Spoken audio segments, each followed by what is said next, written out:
Rob había llegado a la primera isla, ya casi 40 minutos buscando infructuosamente, cuando las oyó. Las campanas, al estar mucho más cerca ahora, eran aún más claras. Cayó de rodillas, dejando que su sensación, su calor, lo inundara. Por un momento, había conocido la felicidad. Rod se encontró temblando en el suelo. Solo oía ranas y grillos. Se levantó con las piernas inestables, seguro de una sola cosa. En una hora estaría allí. Oiría las campanas, las sentiría de cerca. Corrió hacia la orilla y se sumergió en las aguas. Rob emergió del embalse en la orilla rocosa de la segunda isla, mucho más grande. Caminó descalzo por el bosque, cada vez más consciente de que la oscuridad que había bajo los árboles le acompañaría. Y a medida que el canto de la sirena de las campanas se desvanecía en su mente, empezó a dudar de sí mismo. Como tenía casi 3 kilómetros de largo y medio de ancho, podría buscar en esta isla toda la noche y no encontrar nunca nada. Las campanas volvieron a sonar. Su cabeza giró. Allí estaba, en el centro de un bosquecillo entre árboles muertos. La aguja sobresalía de la tierra como un brote verde en primavera. Su pintura blanca estaba extremadamente intacta por la edad. Pequeñas ventanas adornaban cada uno de sus lados, y enmarcada por los árboles muertos, bañada por la luz de la luna, ésta lo llamaba. Incapaz de resistirse a su encanto, pero demasiado abrumado por su calor como para caminar, Rod se arrastró hasta la aguja como un bebé que intenta alcanzar a su madre. Empujó los listones de la ventana, las rejillas cedieron y se abrió paso hacia el interior.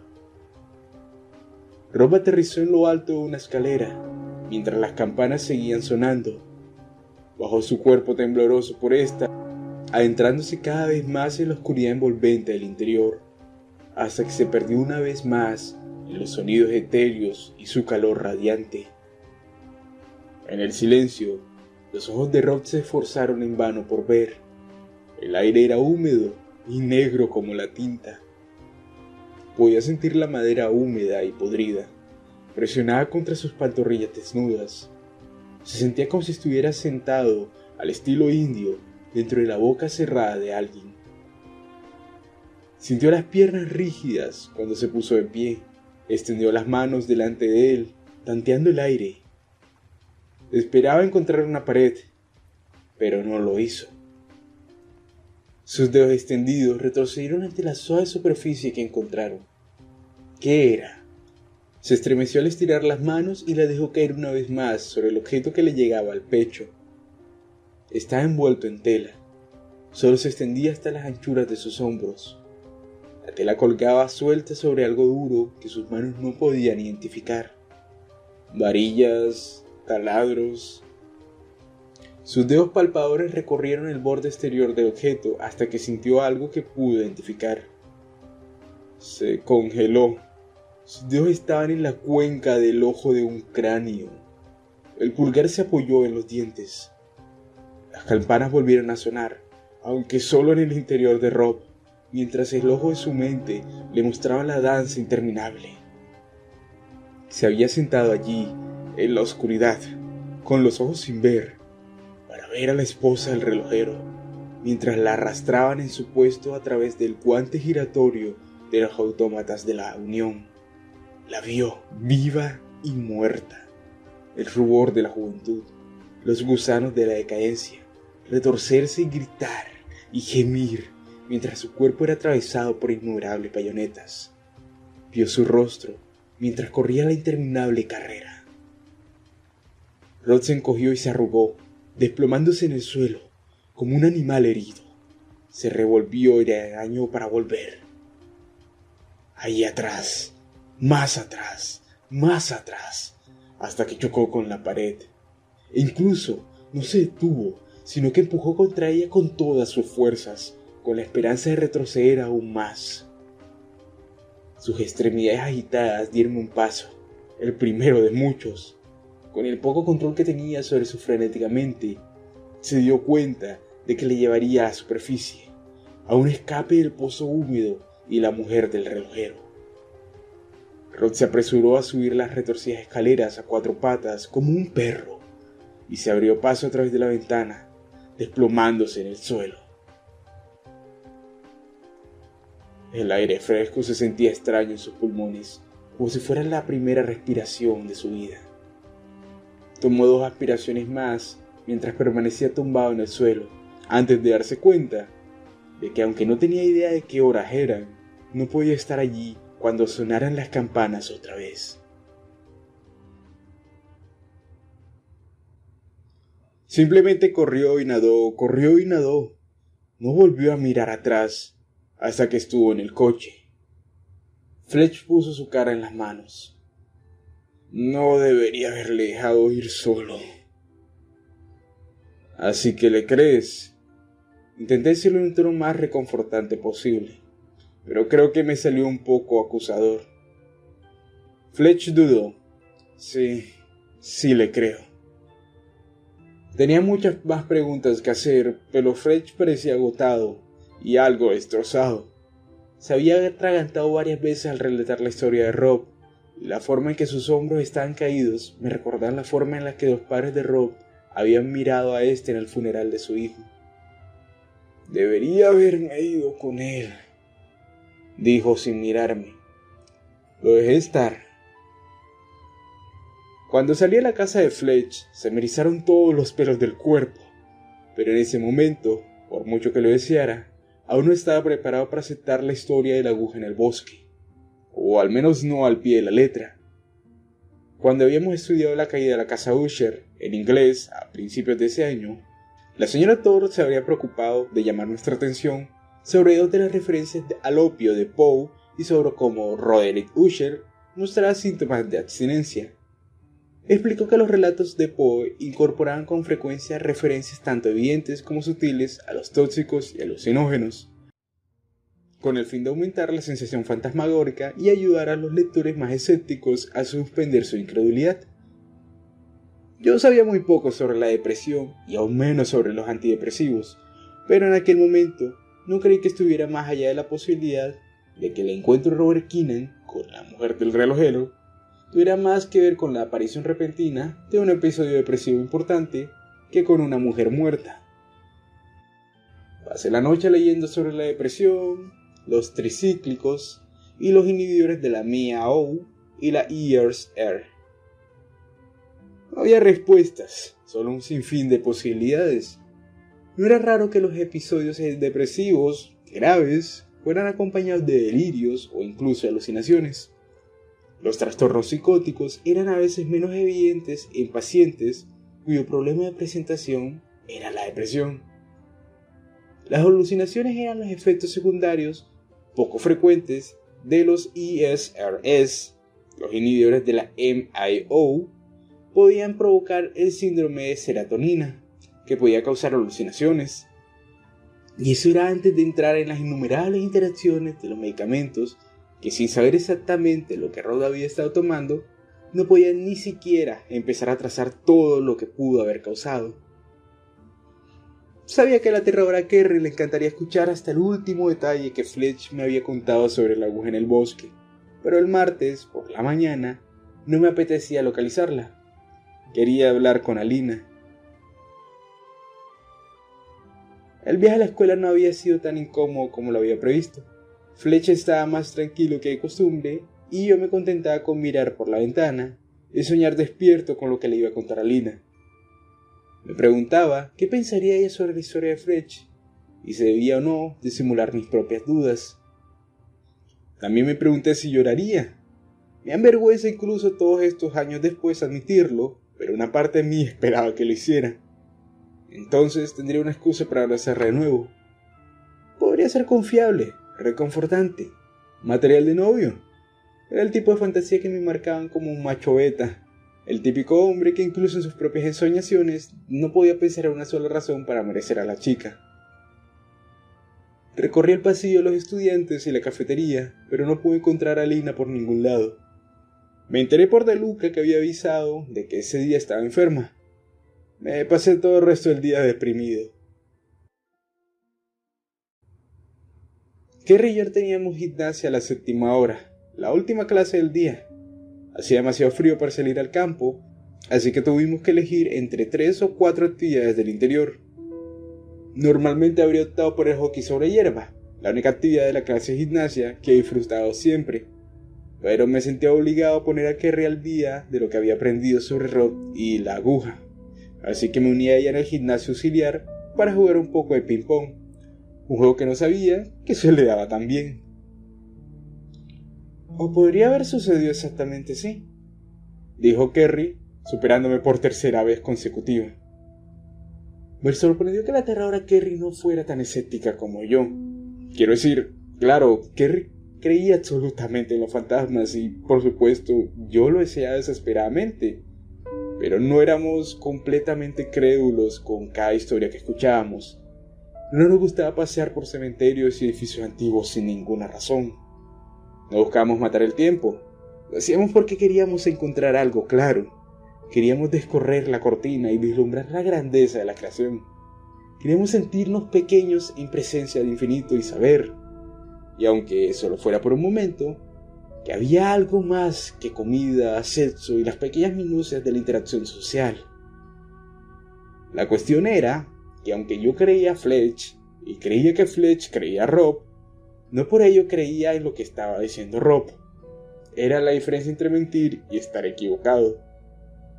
Kerry y yo habíamos desarrollado criterios para identificar las pistas más prometedoras, y la aguja en el bosque tenía mucho en su contra. Relatos de segunda mano, historias con un trastorno de control social, testigos con una historia de enfermedad mental. Estas eran banderas rojas, y la historia de Rob tenía todas ellas. ¿Quieres comprobarlo? Hace un poco de frío para nadar. Solo quiero ver si podemos escuchar las campanas. Sí, tal vez, no sé, está un poco lejos.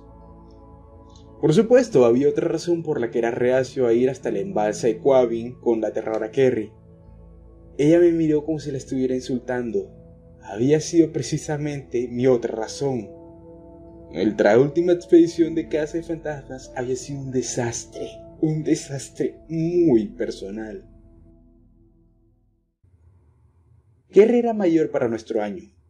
Cumplió 16 el fin del año pasado, y se había sacado el carnet el primer día de vacaciones de verano.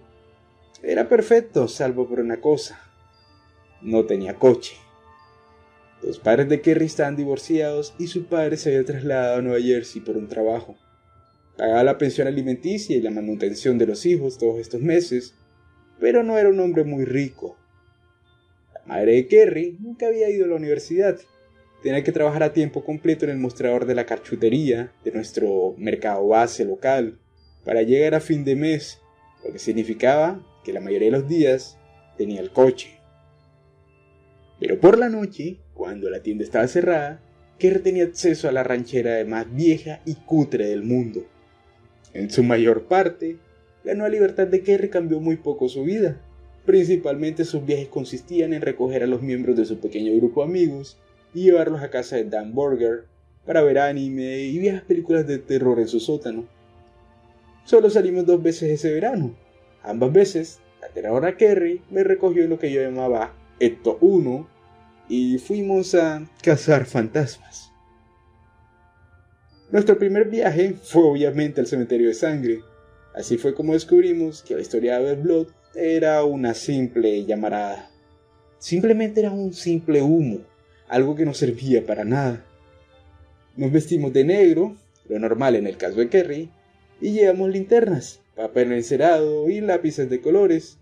También llevé el crucifijo de plata que mis padres me habían regalado en mi primera comunión y la Biblia de mi madre, por si veíamos algo.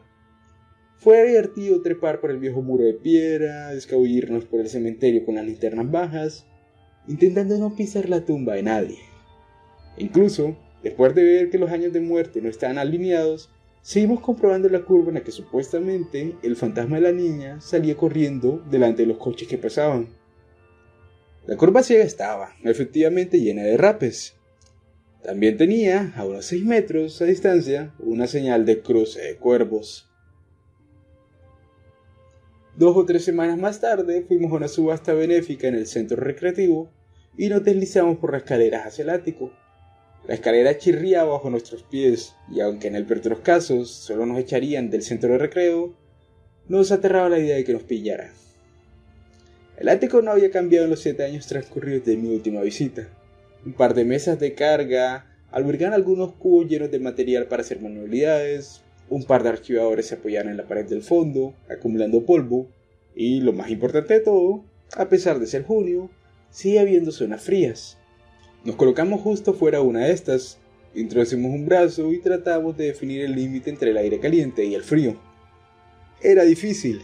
El cambio de temperatura no era tan grande como lo recordaba de cuando era niño, y no había bordes duros y finos entre el aire caliente y el frío. La temperatura parecía desprenderse una zona a otra, como la salmuera o un estuario. Experimenté metiendo mi crucifijo en el corazón del punto frío y no sentí nada. En todo caso, parecía que los puntos fríos se desvanecían. Kerry sugirió que intentáramos hablar con el espíritu de Jennifer Wilkins mientras pudiéramos. Me encogí de hombros. Después de ti. Habíamos renunciado a la mayor parte de nuestro equipo de cazafantasmas, ya que habría sido muy llamativo llevar una Biblia y un par de linternas. Todavía tenía mis crucifijos, pero dudaba que fuera necesario. Las historias del espectro de plata eran todas bastante sosas. Sin embargo, habíamos traído un par de barritas de incienso que encendimos con un viejo cipo que había pertenecido a mi abuelo. Kerry había comprado el incienso en una tienda de la nueva era, el tipo de lugar en el que uno compraba si estaba inclinado a creer en el neopaganismo o en los cristales curativos. La vendedora le dijo que se supone que facilitaba el paso de los espíritus a nuestro reino, pero para mí solo olía a sándalo. Kerry habló en un tono candencioso. Jennifer, ¿estás aquí con nosotros? Me eché a reír y Kerry se puso roja como una cuba. Me dio un puñetazo en el brazo y me susurró que me callara, señalando el suelo donde bajo nuestros pies tenía lugar la subasta. Kerry lo intentó de nuevo. Jennifer, si puedes oírme, haznos una señal. Nos quedamos quietos en un absoluto silencio, esperando una respuesta. Llegó en forma de aire acondicionado industrial, montado en el techo de la planta inferior a la nuestra, que se puso en marcha. Unos huecos en las tablas del suelo se alineaban perfectamente como unas grandes rendijas de ventilación, y no podíamos dejar de reírnos mientras el espíritu de Jennifer Wilkins devolvía los puntos fríos a toda máquina. Una vez recuperada la compostura, Kerry y yo decidimos dirigirnos a Bitforce para comer algo, mientras realizamos la autopsia de nuestro último fracaso. Ahora bien, una señal de cruce de ciervos y un aire acondicionado no desmiente necesariamente que el cementerio de sangre y el centro recreativo de nuestro pueblo no estén embrujados, pero ciertamente nos habían hecho sentir bastante tontos, así que mientras yo me atiborraba de huevo Benedict, que había descubierto recientemente, y Kerry tomaba una taza de café, empezamos a barajar ideas de otras expediciones. Ningún lugar local, ella dijo. Tenemos que ser objetivos, no puede ser un lugar que hayamos crecido pensando que está embrujado. ¿Es que no quieres que nadie que conozcamos escuche tu vocecita de cantar al mundo de los espíritus? Kerry con fingido enfado se acercó, cogió una patata frita casera de mi plato y me la lanzó. Había tardado mucho tiempo en sentirse cómoda con mis burlas. Supongo que después de toda una vida de burlas por su peso y su aspecto, le costó acostumbrarse a la idea de que era la única forma de expresar mi afecto. Había algunos lugares en Boston y sus alrededores que queríamos visitar, pero la mayoría eran lugares emblemáticos o edificios que todavía estaban en uso. Ninguno de los dos tenía ganas de que lo arrestaran, sobre todo Kerry, que ya le habían ido bastante difícil para entrar a la universidad. Así que Boston estaba descartado. Y la mayor parte de Lowell también. Descartamos un par de pistas cercanas, el cementerio de Wilson Road, que no tenía ninguna historia real en torno a él, sino una mezcolanza de leyendas urbanas, como la dama azul de Wilton, el fantasma de la carretera, etcétera, etcétera. Que sonaba algo prometedor, pero según la mayoría de las leyendas, decía que esto ocurría con frecuencia durante las lunas de cosecha, que no tendríamos hasta finales de septiembre. Finalmente nos decidimos por el puente cubierto de Eunice Williams, en Greenfield, Massachusetts. Lo tenía todo a su favor, con muerte traumática, avistamientos constantes y sin aires acondicionados. El único inconveniente era que, para nosotros, Greenfield estaba a 2 horas de camino, y eso si las indicaciones de MapQuest estaban actualizadas. No volví a ver a Kerry ese verano. La vida se interpuso. A Kerry le resultaba difícil adaptarse a los horarios de su madre, sobre todo después de que un pequeño accidente que tuvo al salir de un espacio del centro comercial le hiciera perder su permiso de conducir durante un mes. Mientras que para mí era la piscina que los padres de Chrissy McDowell habían puesto ese mes de junio. Aunque mis sentimientos por Christy y nuestras otras amigas comunes eran mayormente platónicos, yo tenía 15 años y estaba en bikini. En comparación, la casa de fantasmas no parecía tan emocionante. Sabiendo lo que mis amigos sentían por ella, nunca invité a Kerry a acompañarme. Por supuesto, para ser justos, las fiestas en la piscina no eran exactamente su taza de té. Cuando se reanudaron las clases en otoño, Kerry y yo volvimos a hablar de nuestro viaje a Greenfield, pero no fue hasta que Rod Keenan se suicidó y que me esforcé para pasar más tiempo con ella, que conseguimos ir en verdad.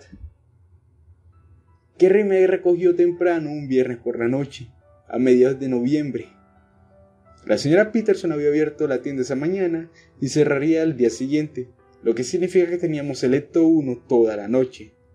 Conducir con amigos era todavía una novedad en ese momento de mi vida. Las 2 horas pasaron en una mezcla de bromas, cotilleos y de gritar al ritmo de poca música, la cual Kerry tenía en ese momento. Ella tenía unas cintas de mezcla que predominaban entre Night Inch Nails, Rage Against the Machine, que era un elemento básico en nuestro tiempo en el Ecto 1. Creo que las escuchamos directamente 2 o 3 veces durante esa noche. Solo nos dimos la vuelta una vez y llegamos al Eunice Williams Covered Bridge, absolutamente entusiasmados. Entramos al puente, apagamos el motor, tocamos la bocina y esperamos a Eunice. Eunice Williams no era residente de Greenfield. En realidad había vivido en la cercana Deerfield a finales del siglo XVII. En aquella época, Deerfield era el puesto más noroccidental de Nueva Inglaterra, el corazón de la antigua nación Pocahontas. Antes de que los colonos llegaran a Deerfield, los Pocahontas ya estaban debilitados por las enfermedades europeas y la guerra con el pueblo Mohawk. Cuando los colonos y los Pocahontas se enfrentaron por los recursos, los colonos expulsaron fácilmente a los Pocahontas restantes de sus tierras. Sin embargo, los Pocahontas no estaban dispuestos a admitir la derrota. Se aliaron con los colonos franceses y otros primeros pueblos alineados con los franceses en Canadá, y en 1704 dirigieron una incursión ofensiva contra los colonos ingleses de Deerfield. Los franceses y los nativos americanos mataron a 56 colonos y quemaron gran parte de la ciudad. Capturaron a más de un centenar de supervivientes y los obligaron a marchar a través de las brutales condiciones invernales hacia Quebec. La marcha duraría meses. Entre los supervivientes capturados estaba Eunice Mathers Williams, su marido, el ministro John Williams, y 5 de sus 7 hijos. Su pequeña hija y su hijo de 6 años y medio murieron durante la incursión, pero John y Eunice estaban decididos a ser fuertes por sus otros hijos y compañeros de cautiverio. Los Williams citaron las escrituras, dirigieron al grupo de oración y se turnaron para llevar a sus hijos menores hasta que llegaran al río Green. Eunice cayó durante la travesía.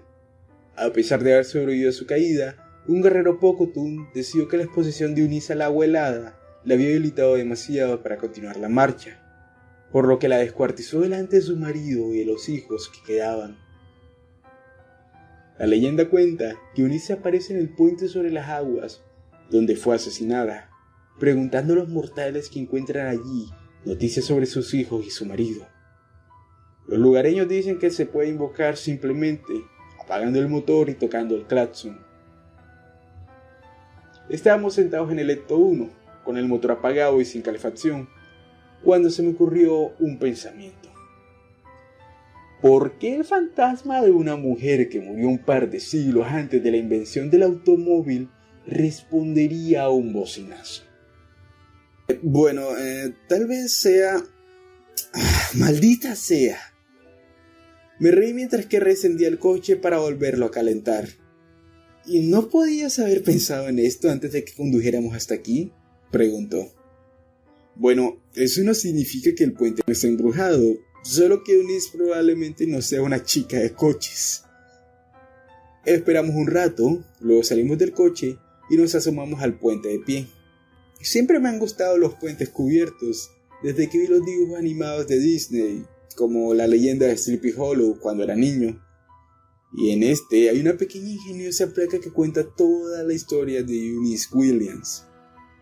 No es exactamente el Mississippi, pero era fácil de ver que habría sido difícil evadirlo, especialmente en las tensas circunstancias en las que se enfrentaba Eunice.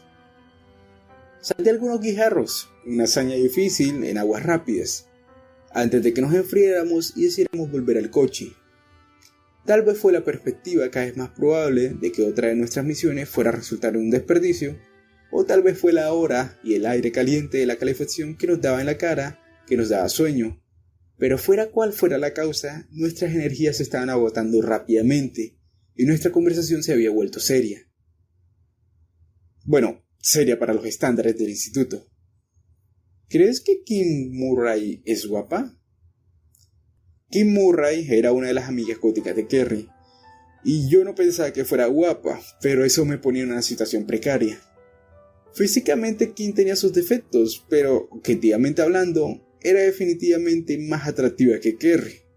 Una chica a la que Drew de Luca describió una vez como que para Drew una cantidad considerable de simpatía, como de aspecto desafortunado. Kerry se movió de su asiento para mirarme. No sé, nunca lo pensé mucho. Supongo. ¿Por qué? Estábamos en la casa de Dawn la otra noche y ella estaba hablando de lo mucho que le gusta saber que los chicos se masturban pensando en ella. Sí, no creo que sea un tema de conversación que quiera seguir. Kerry gruñó suavemente. Eso es lo que le he dicho, un poco asqueroso, siéndote francos. Hubo una pausa y pude notar que Kerry se estaba atragantando un poco. Y entonces Kim dijo, bueno, entonces supongo que tienes suerte de no tener que preocuparte de que alguien lo haga por ti. Después del suicidio de Rob había querido estar ahí para Kerry, pero nunca imaginé que compartiría sus inseguridades sexuales conmigo. En parte porque nunca pensé en ella en términos sexuales para empezar. En cierto nivel creo que nunca procesé del todo que Kerry fuera una chica, como Alina o Christy. Eso no quiere decir que estuviera confundido sobre la identidad de género, sino que, como la encontraba poco atractiva, mi mente la había castrado. La había reducido significativamente como un ser humano. Kerry empezó a llorar y me incliné para dar un abrazo. Dejó escapar unos cuantos sollozos en mi hombro y mientras yo acariciaba su ancha espalda, en algún momento dejó de llorar. Tardé un segundo en darme cuenta, pero lo que creí que era un suspiro enternecedor o tal vez una mejilla cubierta de lágrimas que se deslizaba sobre mi piel, era en realidad Kerry besando mi cuello. Quise saltar el asiento trasero, me sentí esquiado y avergonzado y una parte de mí se sintió violada por mis acciones e intenciones malinterpretadas de forma tan salvaje. Quería alejarme de Kerry y retirarme a los lugares más recónditos del Ecto 1, pero no podía hacerle eso. Era mi amiga y era vulnerable y no se merecía eso. Me quedé helado, los besos y las caricias continuaron. Tal vez no se dio cuenta que yo no le correspondía, o tal vez no se dio cuenta que eso era una señal de alarma. Nunca hablamos de lo que pasó en Grenfell, pero en cualquier caso necesitaba una señal alto y más clara. Puse mis manos sobre sus hombros y me alejé suavemente de ella. Creo que entendió el mensaje enseguida. Es que no pienso en ti así. Me costó escupirlo. Ella sintió. Somos amigos, dije. Ajá. El viaje a casa fue uno de los más largos de mi vida. Kerry nunca encendió la radio. y las únicas palabras que salían de mi boca eran los giros que decía de nuestras direcciones de MapQuest. Me sentía superficial. Creo que ambos sabíamos que solo había dicho "somos amigos" para suavizar el golpe. No había descartado el afecto de ninguna de mis otras amigas tan fácilmente. Incluso Kirsti McDowell, de la que era amigo desde tercer grado, nunca la habría rechazado de esa manera.